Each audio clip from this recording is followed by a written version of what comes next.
What's up, guys? Max here with a brand new episode of the ScuttleButt Show. It is great to be back with you. It is Monday out here in Okinawa, Japan, and I have had a crazy weekend. I kind of want to start with telling you guys what I was up to this weekend. You might notice the studio looks a little bit different. We are using a different camera today. Let me know what you think. I honestly think I prefer the other look. Even though this camera is, in theory, it's a higher quality camera, but I prefer the other look. I think I'm going to be switching back by tomorrow's episode. But there is a special surprise tonight or this morning if you're back in the States. So stick around to the end of the episode to hear about that. So this weekend, I had a really cool experience, which is I got to, if you follow me on Instagram at the ScuttleButt Show, you might have seen, I had the opportunity to go do a live stream for the Okinawa Ballet program, which is now, I personally am not a huge ballet fan. I don't know a lot about the ballet, but the Okinawa Ballet program was putting on a performance of the Nutcracker, and we live streamed it back to the United States. Thousands of family members were watching their grandkids, nieces, nephews, friends perform in this holiday spectacular show. And I thought that was so cool because it's a positive reminder, you know, when you take families from all over the world who are united by one thing, which is they are all united by the military. Then you move them to Okinawa, Japan, overseas, living in Japan. They can come together, people who don't know each other from all around the world, who joined all different branches of the military, can come together to put on an amazing performance of the Nutcracker during COVID. Like, they had to overcome major obstacles. I mean, just think that you in this melting pot of a community that the military creates, we've got people who can put together a ballet. It's one of many things that they do out here. It just is a reminder to me, which I hardly need, but it's a reminder to me that the military is an amazing community that I'm really happy to be a part of, and together we can do anything. There is nothing we can't do, including a lot of things that might surprise you that we do. So don't ever put the military in a box, because if you do, we'll pull out a ballet on you. If you think we're all one way, all not creative or artistic or anything like that, look out, because we'll start a ballet on you. You won't even see it coming. So had the ballet. That was awesome. And then I got to do a music video yesterday for two really cool Navy dentists who are also YouTubers. And with their permission, you know, I'll share the video. I'll share their channel on an upcoming episode. But that was really fun. They had a beautiful family, and we did a music video for their Christmas video that they're doing. So that was a blast. And it was awesome, and I had a great time. And I worked with the Marine on that, and it was fantastic. So the most important thing I got to get out of the way right now, though, it's important to note that there were no football games played this weekend of note. Nothing sports related to talk about. So on to the first story. No, hey, I'm just kidding. This weekend was the Army-Navy football game, which the Army won 15-0. And I'm pulling out my phone right now. Sorry if you're watching this on YouTube. You see me pulling out my phone, but it's only to tell you some facts about the Army-Navy football game, which had its first game in 1890. And while I and most people believe and know to be true that the Navy is the superior football team, the overall score standings might surprise you. So I have it here that the Army has, well, let's start with this. Since in the 121 games that the Army-Navy teams have played against each other, there have been 7 ties, 53 victories by the Army, and 61 victories by the Navy. So it's fairly close. You know, if you look back at the history of who won, who lost, you'll see streaks of Army winning. You'll see streaks of Navy winning. But overall, the Navy has won more. But it is not as one-sided as I might have been led to believe at one point. I hope you guys had a fun time with our special episode last Friday about all things aliens and conspiracy theories. I had a great time. Thanks for sharing that Instagram post, too. It got hundreds of views and shares, trying to get the message out to Joe Rogan to ask Bob Lazar what the bathrooms were like at Area 51. We're still on a mission to get that done. If you ever get the opportunity to talk to Joe Rogan, make sure you let him know to ask Bob Lazar what the bathrooms are like at Area 51. Today's show, we have a bunch of stories to cover. Some random ones, some big ones, and some little ones. Two two really cool ones. One we should have probably talked about on Friday's episode, to be totally honest.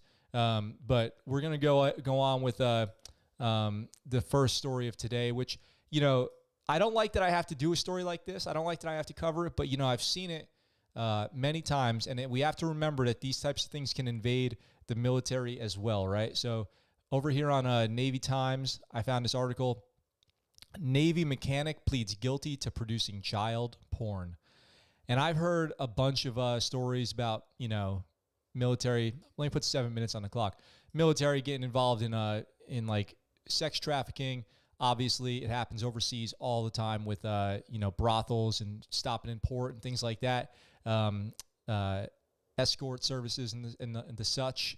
But this is straight up child porn happening in the United States. Horrible. This is absolutely horrible. You know, I think it's troubling, man. It's I got to tell you, it's super troubling to see this. But I like to cover these stories. I feel like it's necessary because, you know, we have to remember that these things are pervasive problems and they invade all different communities and all different people. So a Navy mechanic who last lived in Groton, Connecticut, pleaded guilty Monday to child pornography production offenses stemming from his sexual abuse of 7 young girls in Connecticut and New Hampshire and California over several years. Wow. Randall Tilton. So this guy's name is Randall Tilton, 31, who waived his right to be indicted, pled guilty before a judge in New Haven to 7 counts of child porn production, according to the U.S. Attorney's Office in Connecticut. He is scheduled to be sentenced March 1st when federal prosecutors plan to argue for a 210-year prison sentence. That's probably an appropriate sentence. Let's get him that 210 years if he's you know, he's guilty of these things that he has been charged with. So Tilton was employed as a forward auxiliary mechanic in the Navy when he was arrested on state charges in 2019 after admitting to Groton police that he had sexually assaulted several minors and recorded some of the assaults. Oh my God, could you imagine like being the family member or the parents of these kids and you find this out? That's got to be just absolutely the worst. I wonder if these were other military members' families who, like, you know, this guy's shipmates that he was going over there and I can't even think about it. After examining his seized laptop, the cell phone, and 2 flash drives, police determined Tilton began assaulting 7 girls ranging in age from 4 months to 8 years. Oh my God. Federal authorities said Tilton distributed some images and videos of the assaults on the dark web. I don't even know how to get on the dark web. What is the, like, I just saw a Vice story on the dark web and it was like, it's so creepy. How is this a thing? Like, I guess I'm not surprised. Nothing surprises me anymore, but oh my God. I hope they throw the book at this guy. Sounds like they will. Police found thousands of images of sexual abuse on minors with Tilton's electronic devices. He's been detained since his arrest. Absolutely horrible. And I've heard of this happening before. There's no community, there's no branch immune to this type of thing. I think it's absolutely horrible. And I hope he gets the absolute maximum sentence. What do you guys think about that? Have you ever known somebody who's been arrested on kind of inappropriate sex crime charges in the military? I'm sure we all have. We've had dealt with perverts on the ship, rapes and sexual assaults in Iraq and Afghanistan. It happens, you know, obviously, infamously. There's been cases of sexual assault on locals out here in Okinawa, Japan. But, you know, he takes it to a next level when it's child pornography. Absolutely horrible. I completely condemn that. And I hope that that guy gets, you know, all 210 of those years where he'll spend the rest of his life behind bars. Completely horrible. Hey, I want to say what's up to Aonixo. I got to actually ask you how to say your YouTube name. He's a Marine YouTuber out here in Okinawa, Japan. We're going to be linking up and doing a special episode soon, very soon. Matter of fact, today. I'll go ahead and give you the secret now. We're doing a special episode tonight, broadcasting a live podcast with Aonixo, who I'm going to be meeting for the first time. We're going to come out here. He's a Marine YouTuber talking all about the Marine Corps. So go check him out. Go subscribe to his channel. He commented up in here. Jones says, hope he burns in hell. Yeah, I hope he does too. Absolute worst thing you can imagine. It sickens me to even think about it. So I think we're all on the same page there. I saw Jones, man. We talk about the Army today, man. We got another Army story here. I just want to share this because, you know, maybe if I can help spread the message, we can maybe attempt to find some, you know, somebody who knows something here. But let me pull up Safari here. Let me throw 7 minutes on the clock. So we got a Pennsylvania National Guard soldier killed in ambush shooting caught on video.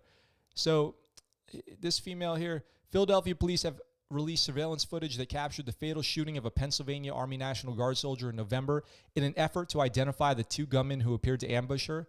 Shakira McCautry, 27 years old, was shot and killed in Philadelphia on November 10th on the same block where she was born and raised.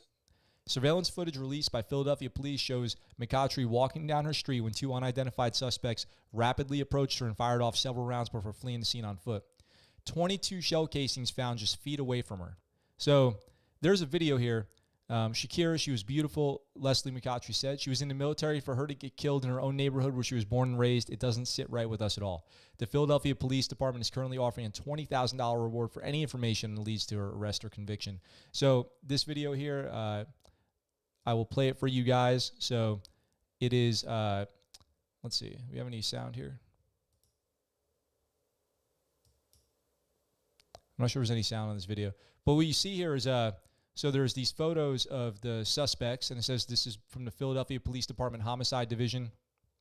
The Philadelphia Police Department Homicide Unit is looking to identify two individuals depicted in the following surveillance video. So I'll describe the video to you guys listening on the podcast. So you got two guys walking down the street. They're in like sweatsuits, basically. It looks like they're walking through what might be a construction zone past some vans and trucks. It is nighttime, so the video is in infrared. So they do post a picture that they're wearing dark colored clothing. Is one of these guys wearing shorts? No, they're wearing pants. It's like the middle of the winter. So this happened just now. So this soldier was on leave from Atlanta back to Philadelphia to go visit her family when this happened. So they're walking down Clearfield Street, it says, and then they turn onto Tienda Street. So if you guys are familiar with Philadelphia, you might know where this is. And as they walk around the street here, they're kind of just walking around very normally, not suspiciously or anything like that. And then we're going to see here in a moment what transpires when they turn the corner again. And it looks like our victim is standing here in the middle of the street, which is a little weird. As they come around a corner, the victim begins to walk away. And as she walks away with her back to the suspects, they pull out guns. And from about 6 feet away, they shoot her. They unleash about 22 rounds on her. So again, if anybody knows anybody from Philadelphia, this is an Army National Guard soldier, Shakira McCautry, who was killed on leave at home with her family, which sucks. It's unfortunate that went down like that, and I feel terrible for the family and for her. So if anybody knows anybody out in Philly who might know something, I just wanted to spread the word on that as much as possible, because that is a bummer. Aonixo says, got to get one of those shirts. Hey, man, I got a shirt that I can hook you up with later. It's one of the original gray classic shirts, but if you want one of these, they're on the website, ScuttleButtShow.com. At ScuttleButtShow.com, we got all kinds of merch. We got the Train to Train coffee cups. We got T-shirts, all kinds of, veteran-themed T-shirts and stuff like that. So I'll let you know all about that. I don't know if you got your own clothes out there. Anybody else doing their own clothing? Or has anybody else ever thought about doing a clothing line? I know. So for the military, it seems like everybody wants to start a T-shirt company. I've known multiple people who have started T-shirt companies. Shout out to my friends at Other. It stands for One That Has Exceptional Rules, and they're doing their thing for like probably over 10 years now. Really proud of those guys.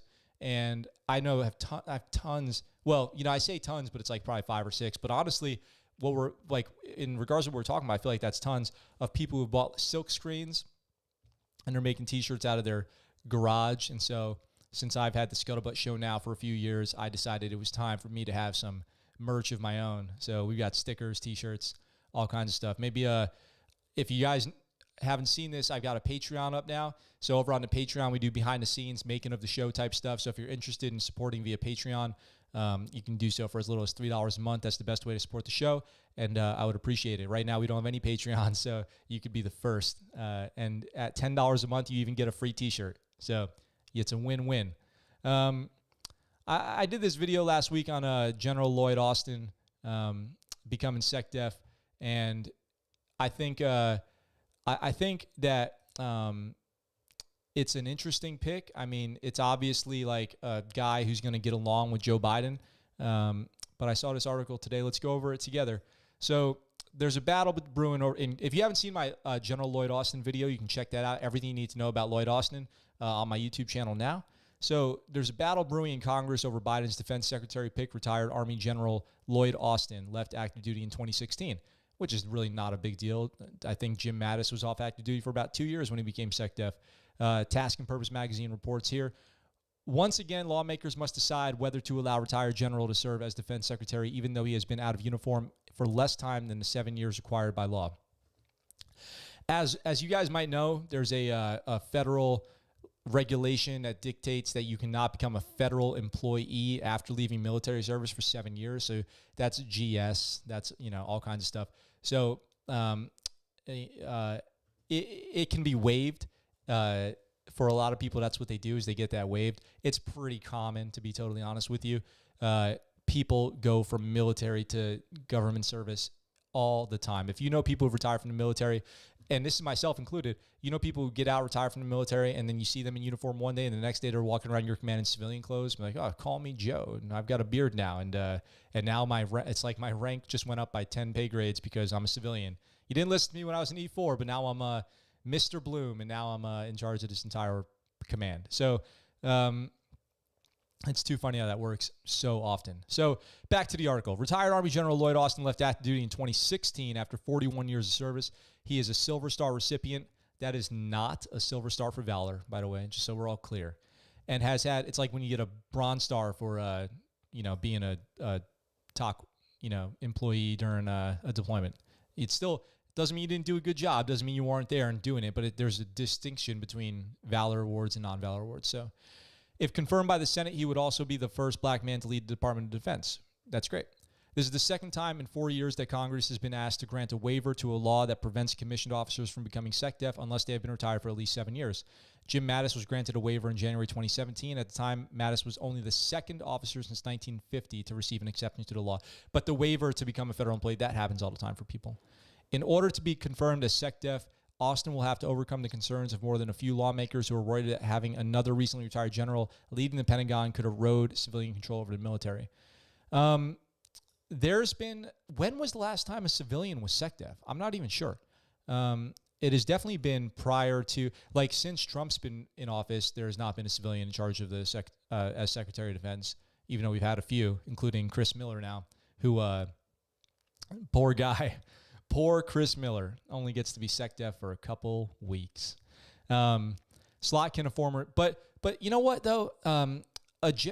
It's not like a military person couldn't be in charge of the DoD. I think that there's a lot of people in the military who don't view the military as the first and only option. I think we all probably have experienced that. There's this idea that if somebody is a veteran, they just, everything's a nail, the military is the hammer. But I don't think that's the case. I've known so many people who don't think that at all. There's plenty of, I'm talking a lot of very intelligent, very educated, very thoughtful people out there who, come from all different walks of life, who see things all different types of ways. And I don't think that it's necessarily to say that because somebody is a veteran or a retired general, they are not going to be fit to lead the military from the perspective of a civilian. So Slotkin, who's being referenced here, former CIA analyst who's worked with Austin while he was on active duty, said she has deep respect for the retired general. However, the defense secretary's job is to ensure civilian control over the military, added Slotkin, who served as acting assistant secretary of defense for international security affairs from 2015 and 2017. So they're saying that the reason that there's a waiver is because they don't want people to go right from the military. They still think that they're a general on active duty to walk into the shoes of SecDef. And I get that. There's definitely a change that happens to somebody after they get out of the military from leaving that military perspective, that chain of command, that code of conduct that we have. Not the, code of conduct for being captured as a prisoner of war, but I'm talking about the kind of general, way that you behave day to day. When you're in the military, the way you talk to people, address people, understand rank, because no one in the military generally answers to anybody who's a civilian, unless you're at a general level, as military members, we all, serve the president, right? We all fall under the president. But if there's a civilian employee at your command, he doesn't actually have rank authority over anybody at that command. So it's definitely a change. It's definitely a change, but I don't find this to be a huge concern for myself. Like the idea that somebody couldn't transfer roles from military to civilian. As long as, some people might not be able to, but as long as they're screened, I don't see why they wouldn't be able to. On Wednesday, Tammy Duckworth told MSNBC's Andrea Mitchell that she will not vote to waive the 7-year requirement for Austin because she believes Congress is moving the goalposts to the point where officers will be able to go straight from being on active duty to serving as SecDef. Interesting. So what she's saying is she thinks that presidents will nominate Secretary of Defense straight off of active duty. Like they retire one day, maybe they take their terminal leave, and they walk right into the role of Secretary of Defense. But the problem with that is it's not like you're changing the Secretary of Defense every few weeks. This person should, in theory, have this job for a little while, as long as the president remains president. And he's doing a good job. So I don't see why it's such a concern that are we going to be cherry picking, headhunting, like the next best retiring general is going to get the job? Curious. So, however, she was quick to add that she believes Austin will ultimately get the necessary waiver because he has enough votes in Congress, because Congress is still Democratic. Biden's a Democratic president, and it's likely that they will vote in line with what the president wants. I expect that the process will be very smooth, and I've actually offered to help him go through that process myself, as I do think he's an excellent officer, Duckworth said. So at least one Republican on the Senate Armed Services Committee has voiced concerns about allowing Austin to serve as SecDef, even though he has only been retired for about 4 years.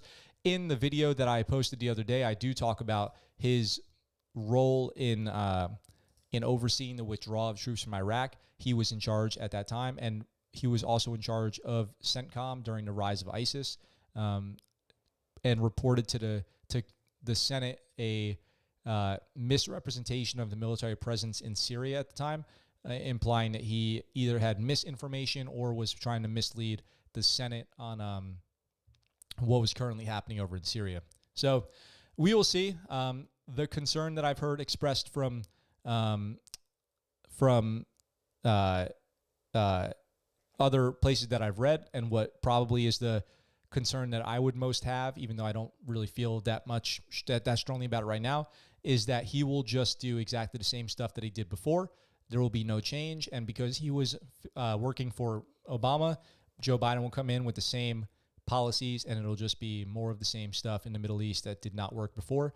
So I hope that there were some lessons learned from the last departure from the Middle East, and that this time we get it right, as we obviously continue to wind down from the presence that we have in Iraq and Afghanistan and Syria and Yemen and Turkey and so on and so on and so on. So, Jones, the link to the Patreon is the top link in the description of this video if you're interested. If anybody does decide to go on my Patreon, oh my gosh, that would just mean the world to me. I do this show daily for you guys, and I do it because I love it, and I will forever continue to do it as long as I can.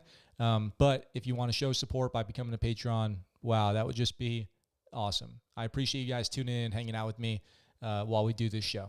So this next story, I can't believe that we didn't cover this story on Friday, but I only saw it on Thursday, and I knew we had the podcast on Friday, and I wanted to get to it this week. I've got some thoughts. I have some thoughts.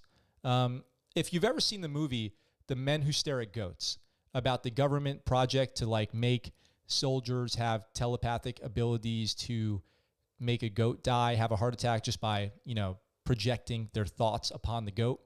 That was based on a true story. And I kid you not, December 7th, 2020, the New York Post reports U.S. Army getting closer to reading soldiers' minds. And this is their report. So I wanted to talk about this because this will be a fun one. U.S. Army getting closer to reading soldiers' minds. The U.S. Army Research Office has reportedly made an important breakthrough in an effort to develop machine-assisted battlefield telepathy. I say again, machine-assisted battlefield telepathy. And let me pause here for a second. Let me put 7 minutes on the clock. I actually believe that this is probably legit. And the reason I do believe that is because I've seen I've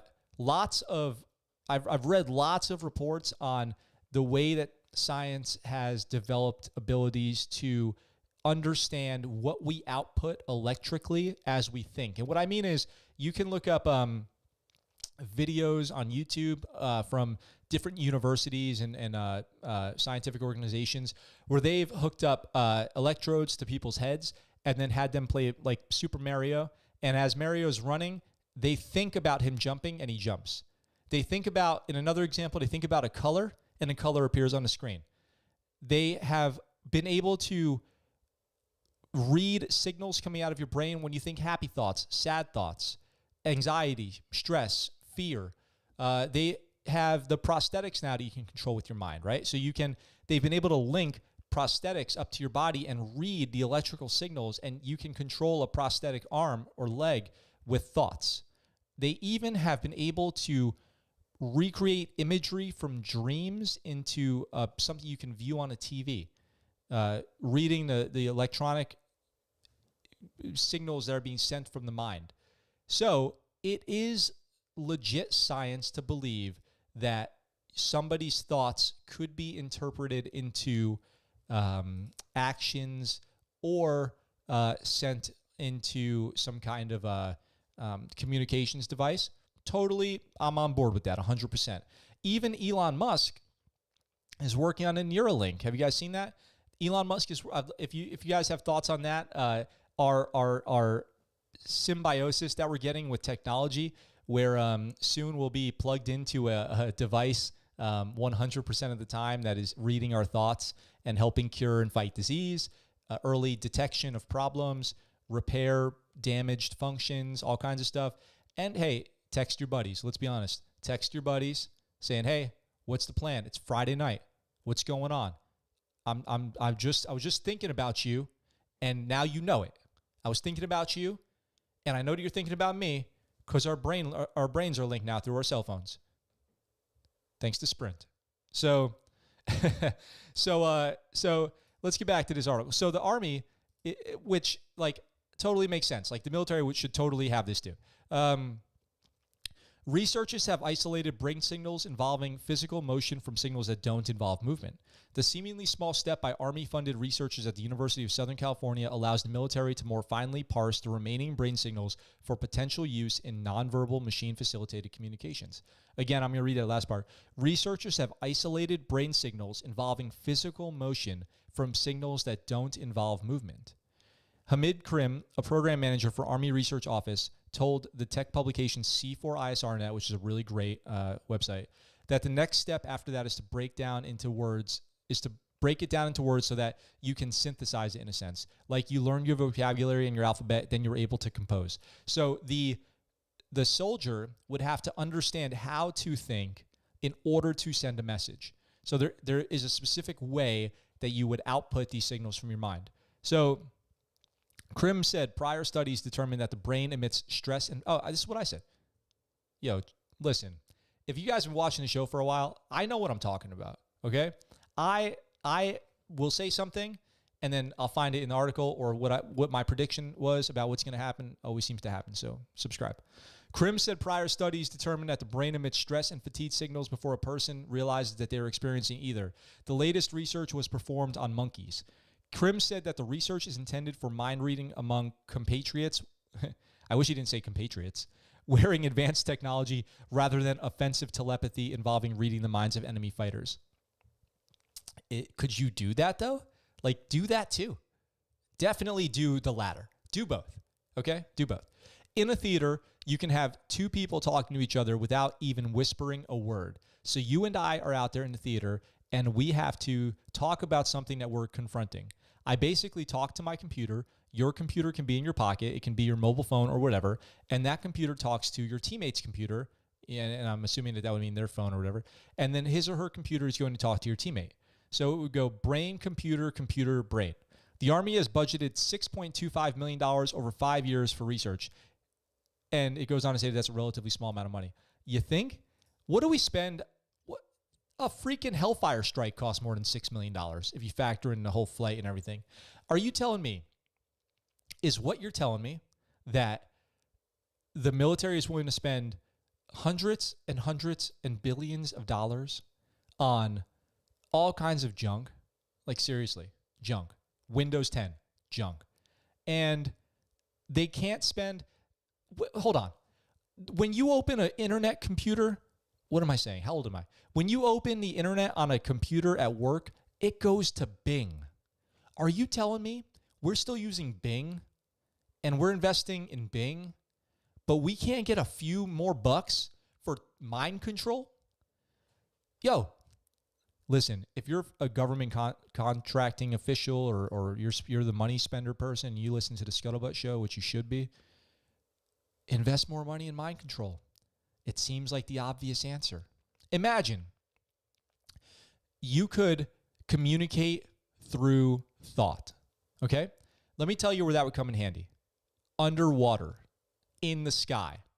If you didn't have to speak to communicate and you could send theoretically words and ideas and commands through your mind, imagine if you were diving or jumping, okay? You're free falling, you're, static lining, whatever, and you can just think something and you can send that message out, or you're underwater on a dive and you see a ship or you hear something or you're lost and you can send a thought through your mind when your teeth are chattering and all you have to do is think. When you're wearing all your CBR gear and all you have to do is think. Like, forget about just when you want to be quiet because you're patrolling through the jungle, which is great, but you have hand signals for that, which work now. But think of all the times you literally can't talk. Like, there's all these situations in the military where talking is not an option. Like, you couldn't if you wanted to. You couldn't even if you weren't worried about being loud. Now, you could replace that with thought. That makes sense to me. That makes a lot of sense. Spend money on that. Take my money. Take my tax dollars and spend it on that, okay? And then sell it to the private companies, just like GPS. Develop mind control, monetize it, make your money back. Are you kidding me? Are you kidding me? That's easy. This is an easy one, guys. So, once again, I am devastated that I have to report on this nonsense that the military is wasting their money on nonsense. Wasteful, extremely wasteful, completely out of control, wasteful on things that don't matter. When you've got something cutting edge, futuristic, useful, and they're like, you get $6 million. You get $6 million. I've gotten more than $6 million to spend on office supplies at a command. You're telling me all you can come up with is $6 million for telepathy? You got to be kidding me. Get out of here with that. Get out of here. Get out of here. It's lame. All right, so enough. I got myself worked up into a tizzy. So enough of that. I don't want to be in a tizzy. I want to continue on with the show because that was a fun story, but we do have a serious story to talk about today. Unfortunately, this sucks. This really sucks. This is not joking. We're not joking around. We have a serious story. The missing sailor from the USS Theodore Roosevelt has been declared dead, tragically. So a sailor went overboard on the USS Roosevelt last week and has been declared dead after search efforts were called off. And I'm going to cover this story, which is from Task and Purpose, and I'm going to tell you kind of throughout what my experience in the Navy was and what I think about this, having been out to sea a few times. And we'll get into it. This is going to be our big story today. This is sad. So a sailor from the aircraft carrier USS Theodore Roosevelt, who has been missing since December 10th, has been declared dead, Navy officials announced. Search and rescue efforts ended on December 12th after failing to locate the sailor, according to the 3rd Fleet. I just got chills when I read that because I'm just thinking back to being at sea. The loss of our sailor is felt deeply by all on board, Captain Eric Anduzzi said.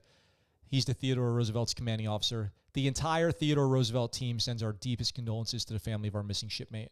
So the commanding officer is who would ultimately call off the search and declare him dead. So I was thinking about this morning, the making the call. When you know it's the right thing to do, when you know search efforts are not going to be successful, And I'm sure that there is a protocol surrounding this too on how long to search and a deep understanding of what the survivability of being at sea for several days is without any kind of life support, like no life raft. All you have is your probably flotation device, your vest. So during more than 55 hours, the Theodore Roosevelt, along with other Navy and Coast Guard ships and aircraft, searched for more than 607 square nautical miles for the sailor whose name has not been officially released by the Navy. The name was released. I'll look it up before the end of the show here. The search began on December 10th after one of the aircraft carrier's lookouts spotted what appeared to be a person in the water. A command-wide muster revealed that one of the ship's sailors was unaccounted for.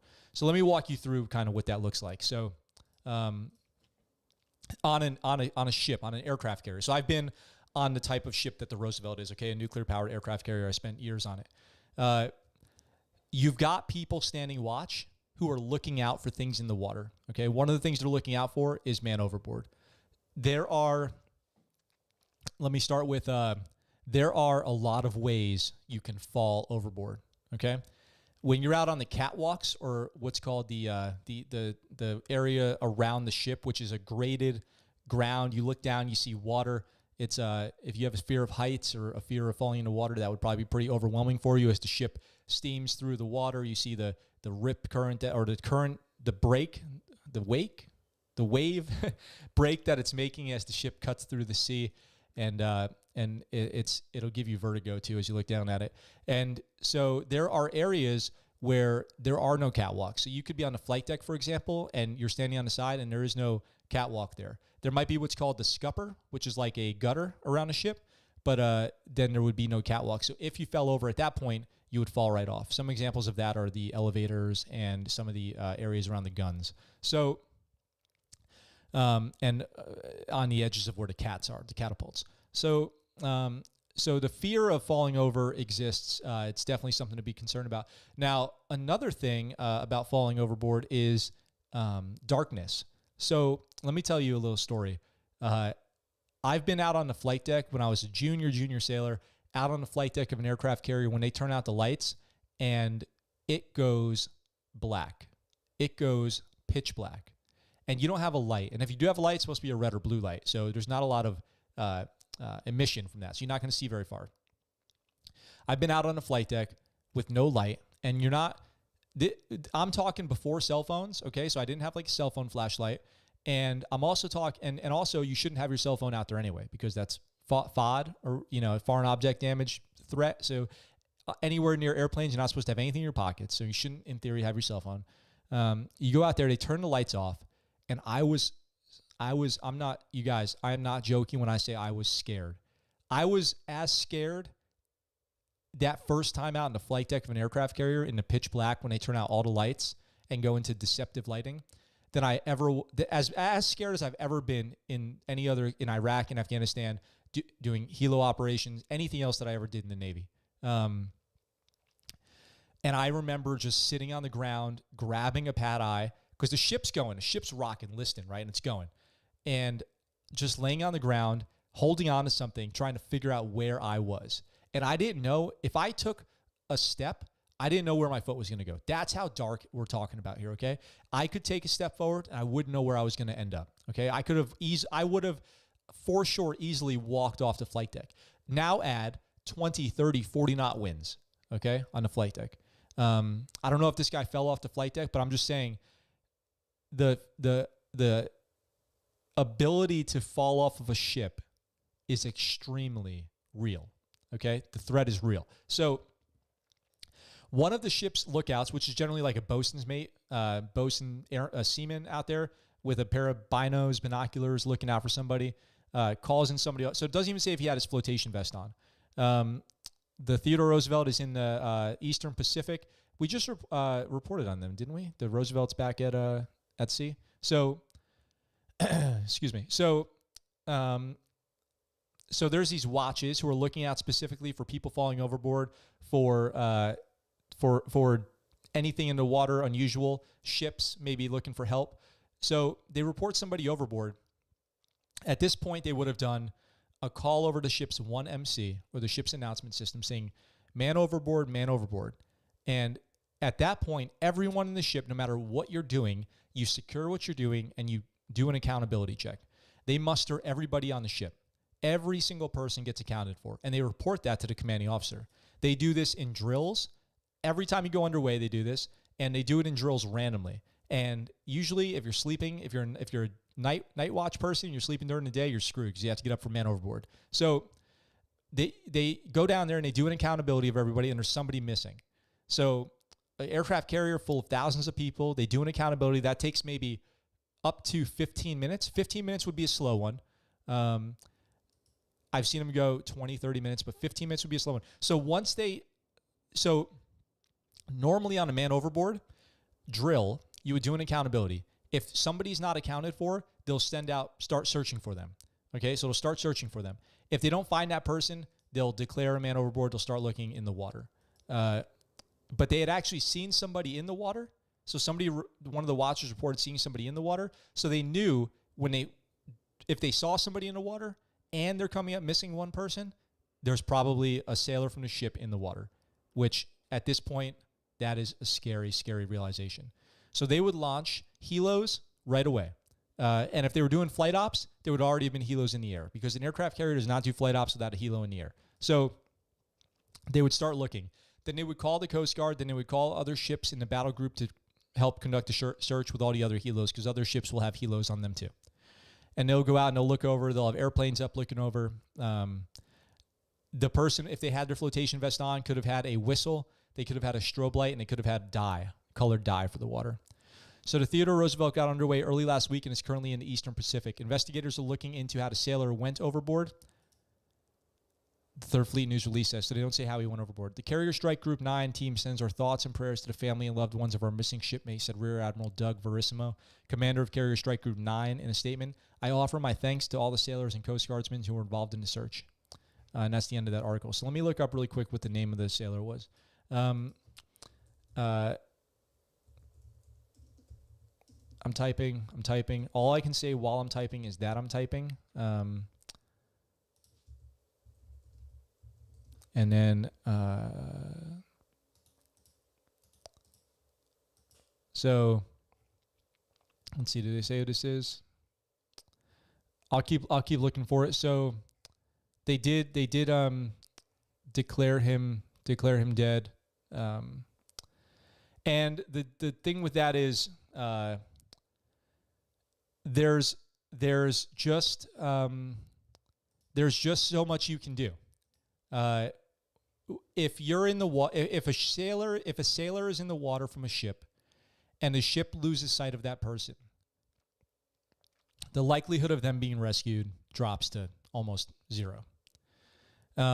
What the ship would do is conduct dead reckoning, which is a process of assessing the direction and speed the ship was moving, as well as the weather conditions, and try to figure out which direction this sailor would have drifted, and for how long. So at what speed he would have drifted, and for how long he would have drifted. And then they'll conduct probably a box pattern search as they go, going left, right in a box pattern, or a circular concentric circles pattern. There's different ways to do it. I'm not actually that familiar with exactly how they would conduct a man overboard rescue search from a helo. I can probably get a air crewman on here to talk about it. So they searched and searched and searched, but they have to consider a few things. One is temperature of the water. So if the water's 55, 60 degrees, you can only last so long in there before you're going to succumb to hypothermia. Drowning. So what are the sea conditions? He's getting taught. I mean, this is horrible. This is just, as I talk through it, I just can feel what a sailor would be going through as they are surviving at sea, hopelessly. And it's horrible. So I'm just on a tantrum now, but would have been rocked around, would have been thrashed around by the waves, potentially drowning, completely disoriented. Could have been sick. He could have been sick, made sick by the ocean. What are the sea life threats? Are there sharks in the water? Is it likely that he would be attacked by sea life at this point after being in the water for a couple days? And then also likelihood of finding that person. As every minute that passes, the odds of being found drop and drop and drop and drop. So ultimately, you face the reality as the skipper of having to call off the search because you have to continue your operations. So the aircraft carrier still has a mission. Okay, it's just like in the Army or Marines. If a Marine or a soldier is killed on the battlefield, that unit's deployment isn't over. Okay, they have to keep going and doing their job. And the Navy is the same way, and the Air Force is the same way. So they had to make a choice at some point to end the search and say, we are going to steam now to where we're going and continue our flight operations in support of whoever, because they still have a mission. It is, oh man, it just came to me, float coat. If he was wearing his float coat, that's what they call it. So float coat has a technical term, like an MCU 32 or something, but they call it a float coat, and it has your whistle, your light, your tie-dye, or not tie-dye, but dye that you would put in the water, your manual inflation, so you would blow into the tube to inflate it, and it's supposed to automatically inflate once it hits salt water. So you should be wearing that if you're out on the weather decks, or weather decks meaning anywhere that's exposed that could get rained on is called a weather deck. If you're out on the weather deck, you're supposed to have a float coat on. Sometimes you wouldn't if you were FOD walk down or something like that. But if you were air department or whatever and you were out there, you would definitely have a float coat on. So I've got the article from the Navy Times here. The Navy Times reports that this sailor was 20-year-old Ethan Goolsby, who was an aviation ordnanceman. He had only been in the Navy for a short time. There's a picture of him here with his father at graduating boot camp. Oh, this is horrible, man. There's a picture. His father looks like he's in tears, just probably proud. The guy's in his dress blues. I'm going to pull the picture up here for the YouTube on YouTube. But if you're listening on podcast, it just sucks. Like, it's sad. I feel like, having been in the Navy, this is something that I do know about a little bit, and I can comment on, and I can kind of empathize with more than other things that I report on the show sometimes. I will say, I will say, in my experience, we've been lucky because the people that we've had go overboard. When I was on the Ronald Reagan, we had somebody fall overboard. They were recovered, and we had a jet go overboard, and the pilot ejected, and he was in the water, and he was recovered. They were right next to the ship.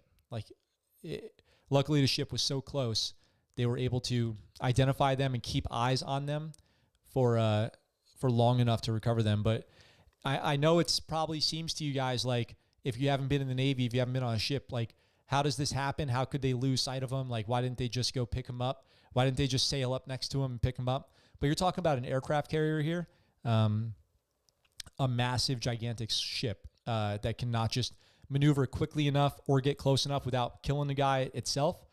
So what they would definitely do is deploy either a helicopter or a rescue boat. Now, I don't know if they deployed a rescue boat. It doesn't say that, but on the ship, there are personnel recovery teams. So a boat could have been launched, a small boat could have been launched with people who are trained to do that exact mission that are on an aircraft carrier, and they could have gone and gotten him if he was close enough. If he was close enough and if they saw him and they knew how to get him. There are trained swimmers on a ship who are qualified for that type of thing. That's exactly their job. They're rescue swimmers. They can jump in to the water and rescue somebody who's drowning. But I don't know. There's not enough information out about that, and there probably will never be unless somebody on the Roosevelt decides to come on a show and tell me what happened. The Navy Times reports 3 helicopters and a boat were launched in response, but they did not find them. The Navy Times, of course, is not a government paper. It's a private paper. So they report what they have, news that they've investigated. So they do report that 3 helicopters and a boat were launched, but they weren't able to recover them. I don't know. If you guys have ever been looking for somebody or just looking out into the water, you can be looking at somebody. One wave comes, and that person's gone from your view. And once you lose sight of them, it's really hard to track them back down. And somebody in the ocean, and you're looking with binoculars and you're trying to find them, it's going to be really, really difficult. So they weren't able to find him. They didn't find him, and he's been declared dead. So that is just a tragic story. I feel, I'm sorry to the family. It's unfortunate.